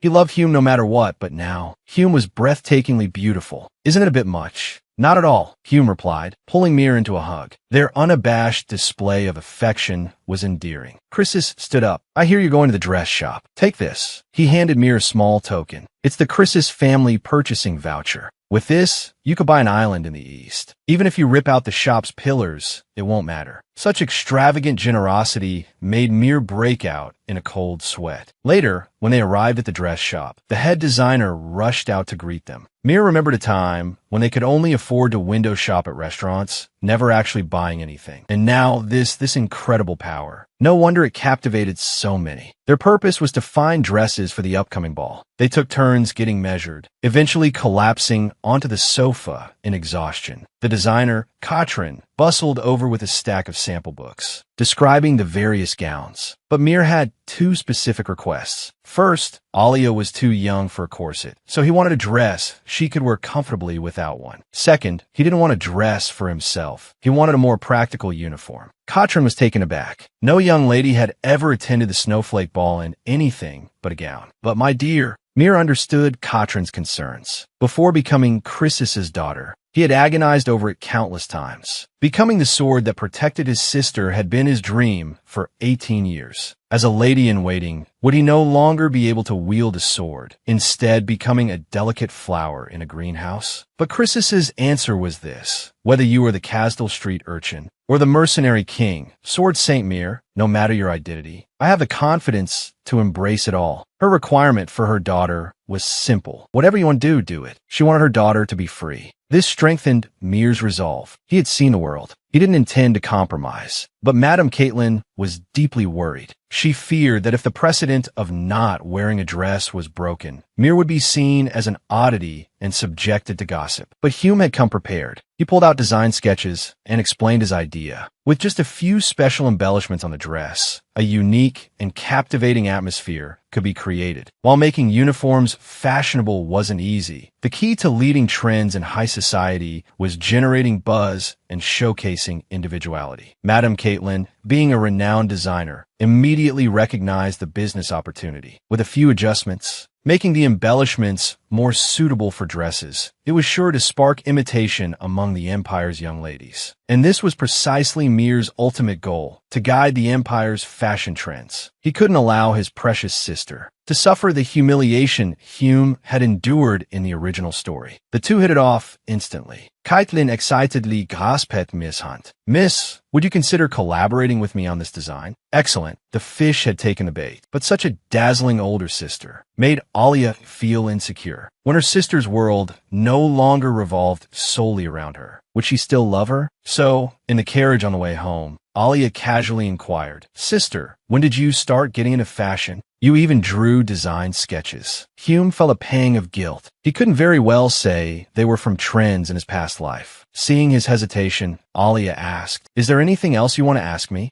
Alia nervously fidgeted with her hands. Finally, she voiced her concerns. "Can I ask you 3 questions?" Hume smiled indulgently. "Of course. I heard from the Duke's family physician that I'm part elf. Did you know about this already, sister?" Mir leaned down and gently took her sister's hand. "No, I only found out recently. After I reached the Sword Saint realm, I noticed that Alia's aura was different from ordinary people. And as the daughter of the Elf King, her aura is even more extraordinary. At first, I didn't think much of it. But after I regained my past life memories, I suddenly realized that it was the aura of an elf. So, you're Sword Saint, right? And the mercenary king, Mir? Miss Paufolovit. So, her sister had known all along. Alia confessed that she indeed knew about her sister's mercenary identity and that she was Sword Saint Mir. 2 years ago, when Mir had been bitten by a venomous snake and fallen unconscious, she had accidentally seen a commission slip with Mir's name on it. But her sister hadn't wanted her to know, so she had kept it a secret. Now, there's one last question. She took her sister's hand and held it tightly. "Do you still love me?" The setting sun cast a warm glow on the two of them. Hume looked at her sister in disbelief, his heart aching with an almost unbearable weight. Why would she ask such a question? He held his sister tightly in his arms, just as he had once answered Alia, "I will always love you." For his sister was the beginning and the end of his world. He had long been willing to offer his life, his very being, to her. He wanted to keep his sister safe in his hands forever, the foundation upon which his previous life had been built. To start a fashion business, he needed sponsorships and the influence of socialites for advertising. The best spokesperson and investor were his Duke father and brother. If they wore his designs on the day of the ball, it would undoubtedly generate buzz. Coupled with his business acumen from his mercenary days, Mir was confident he could build a successful enterprise. Chrysus readily agreed to the investment, but wanted him to be a free model. Chrysus made a request. "You have to call me father from now on." Mir was taken aback. He wasn't used to such intimacy. Although he acknowledged Chrysus as his father in his heart. 18 years of estrangement made the thought of calling him father bring him out in a cold sweat. Finally, after much hesitation, he lowered his head and murmured, "Father." Chrysis chuckled and patted Mir's head. "That's enough. There's no rush.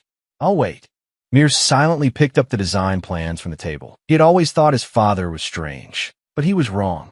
His father was actually a very gentle man. The demonic duke, single for 18 years, suddenly had two beautiful adopted daughters, causing a sensation throughout the empire. However, everyone had heard that the two sisters were previously low-born commoners. Therefore, all the nobles of the empire anticipated their debut at the ball. They all wanted a glimpse of the two. But among them, naturally, there were those with malicious intentions, eager to see the sisters make fools of themselves. In the original story, it was at this ball that Hume was mocked and ostracized by the aristocratic social circle. This ultimately led to her tragic fate. Therefore, Mir was extremely cautious about the sisters' first public appearance. The day of the debut finally arrived. Madame Caitlin, looking at the meticulously dressed Mir, couldn't help but exclaim, "The star of tonight's social debut will undoubtedly be Miss Mir." The fitted uniform perfectly showcased Mir's delicate figure. Chrysis also couldn't help but praise her beauty. Truly stunning. But he suggested she change. He was afraid his precious daughter would attract unwanted attention from other men. Even Kyle frowned. "Very handsome, but this outfit is too daring." He agreed with his father. Mir, seeing their earnest concern, hesitated about changing. Just then, Alia's indignant voice rang out from behind. "No changing. Sister, don't listen to their nonsense." Mir turned to look at her sister, and her eyes widened. White roses adorned Alia's pale pink hair. A snow-white gown, complemented by delicate silver chains, made her skin appear even more porcelain-like. Alia's small face held a playful smile as she clung to Mir, soft and pliant. "Don't listen to those two.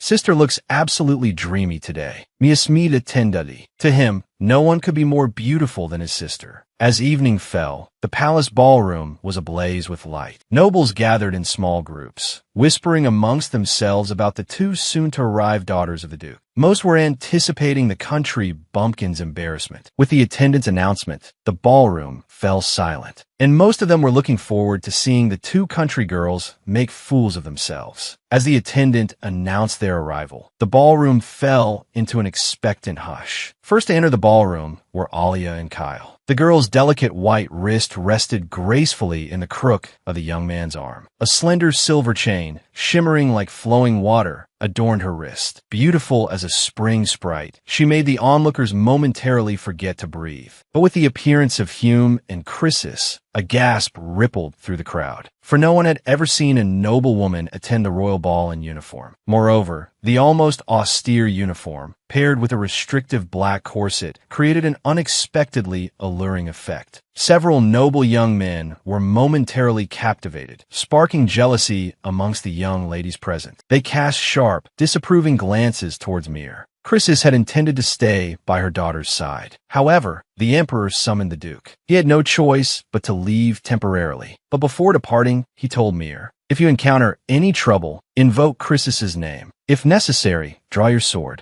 Glancing at the accessory at his waist, Hume smiled wryly. Weapons were generally forbidden in the royal ballroom, but the influential Chrysis family was clearly an exception. After Chrysis's departure, the noble youths, previously too intimidated to approach, swarmed them, vying to inquire about their attire. Kyle was about to unleash his anger, but Mir stopped him with a look. This was precisely the effect Mir had intended. He had purposely dressed Kyle in the clothes he and Madame Caitlin had designed to generate buzz and boost sales after the ball. He planned to make a hefty profit from the self-important nobles, enough to secure a comfortable future for himself and his sister. Although Kyle was reluctant, in exchange for the opportunity to spar with Mir, he readily mingled with the noble youths, promoting their designs. Alia longed to stay by Mir's side, but from the moment they arrived, she had noticed several women whispering and pointing at her sibling. She tightened her grip on Mir's hand, silently vowing to make the entire social elite kneel before her sibling and bow in submission. After Alia moved away, Hume was just about to find something to occupy himself when several noble women approached him, their words dripping with feigned politeness. "You are the Chrysis daughter, aren't you? Your attire is quite unique. It's the first time we've seen a noble woman who carries a sword." Your hands are so rough. Perhaps we could recommend a few hand creams. The villain is determined to spoil the heroine, but she cherishes him deeply. 3 male leads are vying for her affection. Even the insignificant female side characters are desperately seeking attention. But there are a few audacious, noble women who dare to openly insult her at the royal ball. Due to years of sword training, Mir's hands were covered in crisscrossing scars. These became the target of the noble women's mockery. Hume's expression remained impassive. He didn't find a woman wielding a sword in this patriarchal society to be a laughing matter. Unbeknownst to them, countless female knights had already been ennobled and awarded titles. Furthermore, the Chrysis family, as founding members of the empire, had always defended it with their swords. And as a member of the Chrysis family, he wouldn't tolerate being judged by these women. The noble women were rendered speechless. The haughty young woman at the front tried to retort, but was cut off by another woman's voice. "That's enough, Lady Ilum."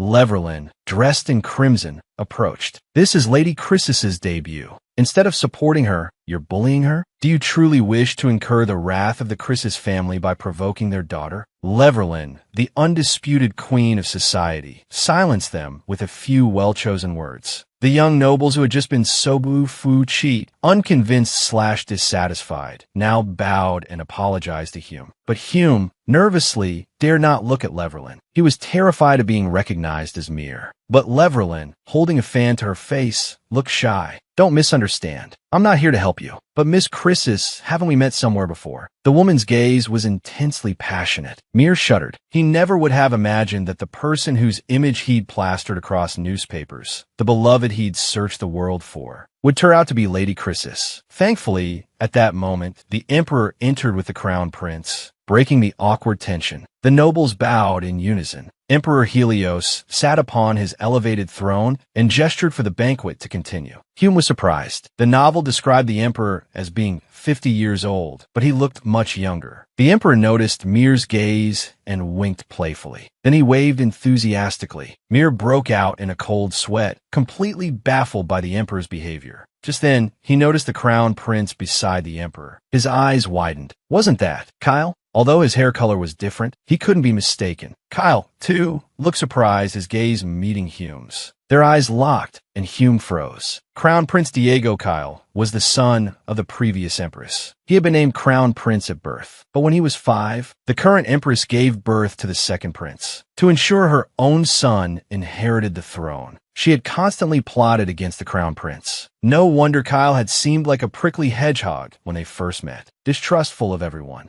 But the most crucial point was that, in the original story, Kyle was supposed to be one of Alia's 4 potential suitors. And Alia's connection with him was supposed to begin with an assassination attempt, where Alia would save the unconscious crown prince. Now, everything was ruined. He had single-handedly destroyed his sister's chance at happiness. He crushed the wine glass in his hand, determined to slip away before Kyle recognized him. But he bumped headfirst into someone's chest. Looking up, he saw Reinhard Einhalt looking at him with concern. Before Reinhard could speak, Hume fled the ballroom. Reinhard stared after him, dumbfounded. Hume was near a breakdown. He'd already encountered 2 of the 4 male leads. At this rate, he was bound to meet them all. Shaken, he paced the corridor, determined not to go back inside. That way, he wouldn't run into anyone else. Suddenly, a voice spoke from above. "Aren't you bored, all alone?" A faint scent of lilies drifted down. Hume looked up and saw Al, dressed in his snow-white priestly robes. "It's been a while, Mir. Or should I say, Miss Chrysis?"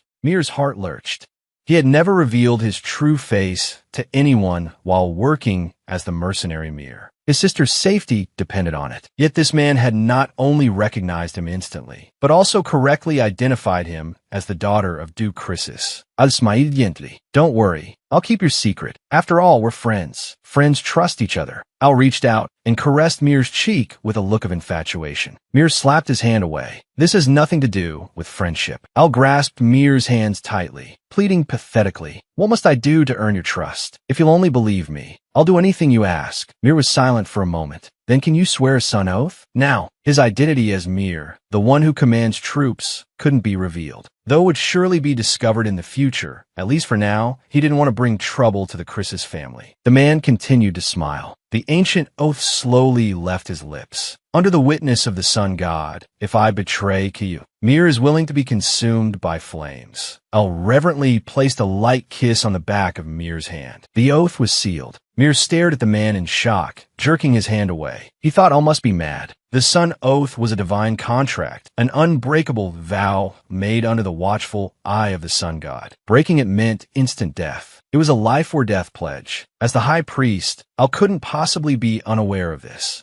Mir didn't understand. What was it that Al desired so much that he was willing to stake his life on it? A tinge of bitterness colored the man's smile. Because in just a few months apart, I found that Mir has many more people he cares for. Can I become one of them? I only ask that you might also come to care for me. The light in Al's eyes coalesced into a galaxy. A strange feeling, a disquieting familiarity, washed over Mir. Al's gaze always reminded him of another child, one with the same intense eyes. Before Al could receive Mir's answer, Alia's voice drifted from nearby. The blessing ceremony for her and her sister's debut was about to begin. Though he desperately craved Mir's response, Al gave a faint smile. Then, we'll talk later. The bitterness in that smile was so profound that it left Mir deeply puzzled. Alia, clutching her skirts, hurried over, breaking his train of thought. The two rushed back to the ballroom. The priest who was to perform their blessing had been waiting for some time.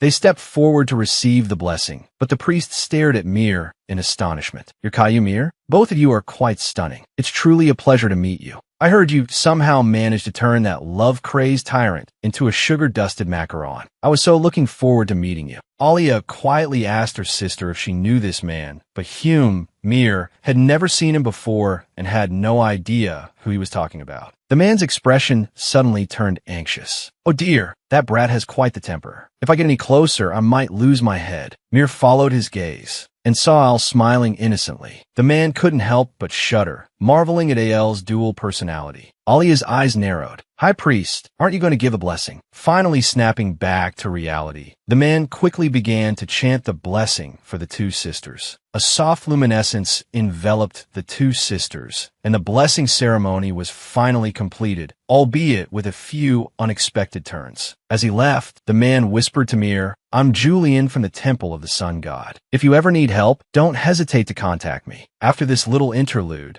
Alia, now quite worried that her sister might be swept off her feet, wanted to invite her for a dance as the music began. However, a throng of men suddenly swarmed around her, vying for the chance to dance with her.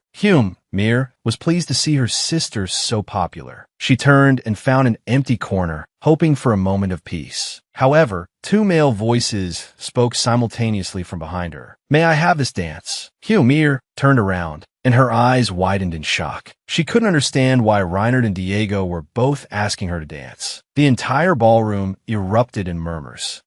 Mir broke out in a cold sweat. Reinhard, the captain of the Royal Knights, with his white hair and golden eyes, and Diego, the current crown prince, with his golden hair and blue eyes. Two strikingly prominent figures. It couldn't be because she was a Chrysis maid. She wondered if they had recognized her as Mir, the mercenary. A crowd of onlookers buzzed with gossip behind him. No matter whom he chose, a sensational scandal would erupt. Just as he was caught in this dilemma, a voice called out from behind the pair. If there's still time, I'd like to cut in as well. My lady, would you grant me this dance? Three men, inviting one woman to dance. Mir instantly became the center of attention. Reinhard recognized him and questioned what he was doing. Al smiled, gesturing to his rank. Mir frowned, deeply troubled. He understood why Reinhard's appearance at the ball had shocked Lady Chrysis. Refusing all three of them in front of everyone would undoubtedly brand her as unreasonable. Resigned, she placed her hand in Al's. The man beamed like a child given a sweet.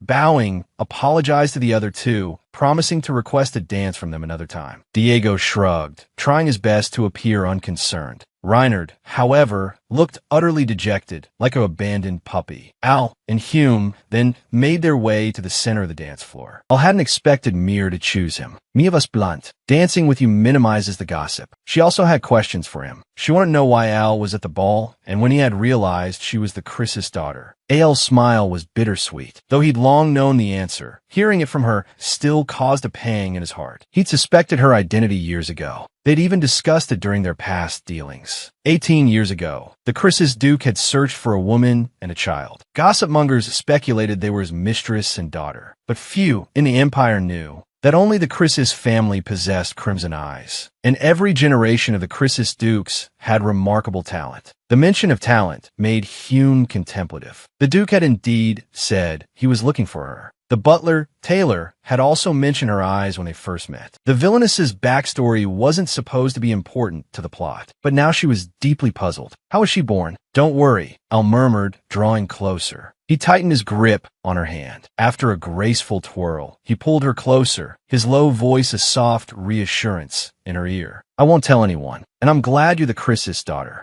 Hume looked at Al, bewildered. Why? Because only then can I fully appreciate the true face beneath your mask. He held her close, years of longing expressed only in this veiled confession. Al had another reason for attending the ball. He needed to warn Mir. The Atara kingdom would soon send an envoy to the Empire. There's bound to be a lunatic who'll immediately latch onto you. Don't hesitate to get rid of him if he bothers you. Don't worry about diplomatic repercussions. The Chris's Duke will handle the aftermath. I'll help too. Hume was taken aback. Who was he talking about? Al apologized, unable to reveal more. In the original story, something major did happen with the Atara envoy. Hume decided to trust him. Al gently kissed the back of her hand. Thank you for the dance. Don't be surprised if I look different when we next meet. My feelings for you will never change. His words startled Mir. What did he mean?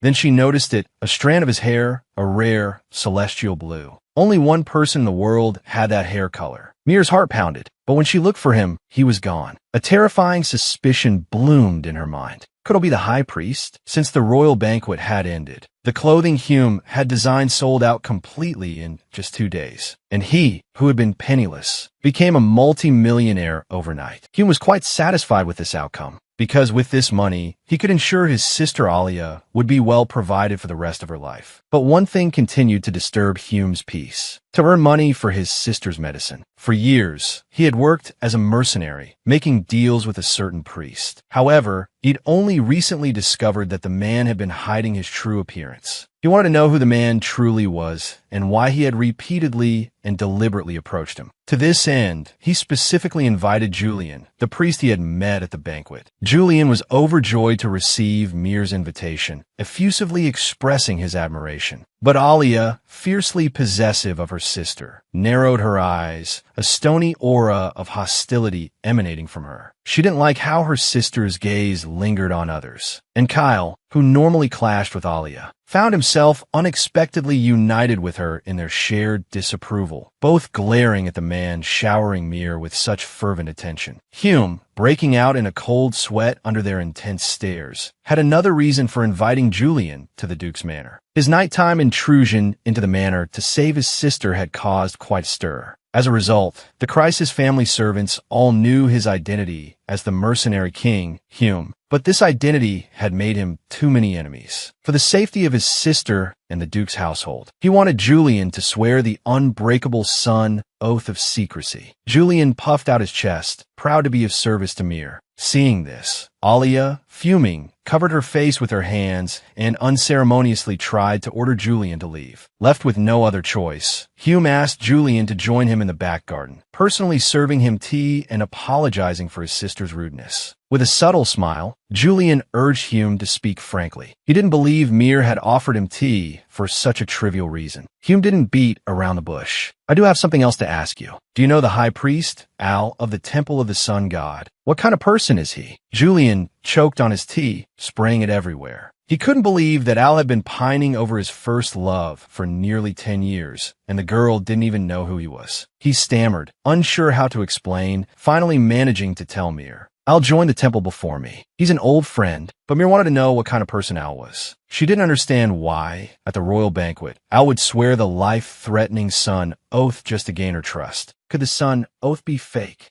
Julian was dumbfounded. How little trust did Mir have in Al to even consider such a thing? To salvage his idiot friend's image in the eyes of his beloved, he had to lie through his teeth. Al is absolutely a kind and selfless person. He's not greedy, manipulative, or malicious. He possesses the same gentle character as the sun god Ra. Hume was speechless. This so-called gentle servant of the gods was rumored to be incredibly brutal. It was almost an insult, but the sun oath couldn't be fake. That meant Al was indeed trustworthy. Then, Julian leaned in conspiratorially. By the way, Miss Mir, there's someone in our temple who's been deeply infatuated with you for quite some time. But he's too afraid to meet you. He's practically lovesick at this point. And this dog belongs to the highest authority in our temple. If you have the time, would you care to visit our temple?